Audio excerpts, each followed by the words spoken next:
Carla Estrada at Christy Fermin maghaharap kasama ang kaibigan umano na nagsabing break na ang Katniel.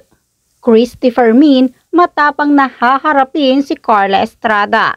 Pagpatol umano ni Vice Ganda kay Christy Fermin, isang paraan upang pagtakpan ang isyu ngayon ng kanyang kaibigan na si Daniel Padilla.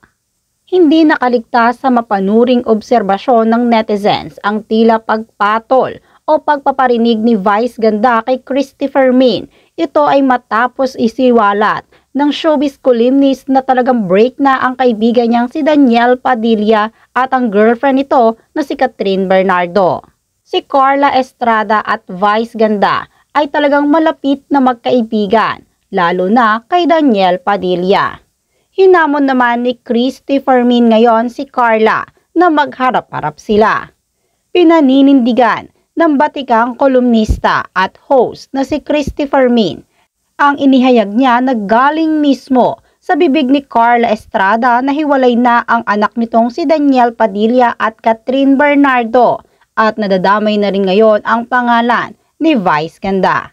Sa kanyang online talk show na Showbiz Now na, hinamon din ni Christy si Carla na harapin siya at ang kanyang source, ang personalidad na napagkwentuhan ng actress at TV host ukol sa estado ng relasyon ngayon nila Daniel at Catherine Bernardo.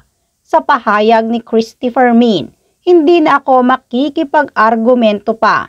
Ang pinakamaganda dyan, magharap-harap kami ng aking source at saka siya.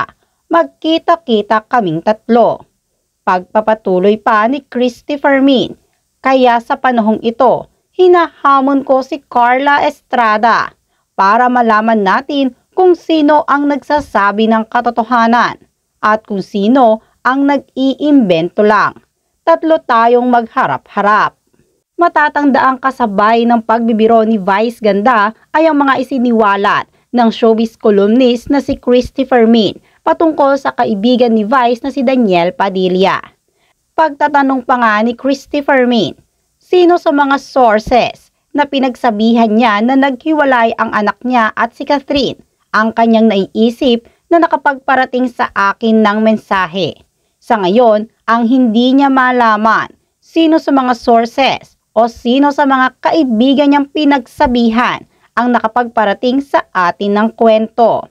Matatangdaang nag-ugat ang hamon ni Christy nang itanggi mismo ni Carla ang isiniwalat ng una na umamin face-to-face MC sa isang kaibigan ukol sa sitwasyon ni Daniel at Catherine. Matatandaan sinabi mismo o pinost ni Carla Estrada sa kanyang Facebook, ito po ay walang katotohanan, kailanman ay hindi ko pang hihimasukan o pangungunahan ang personal na buhay ng mga anak ko.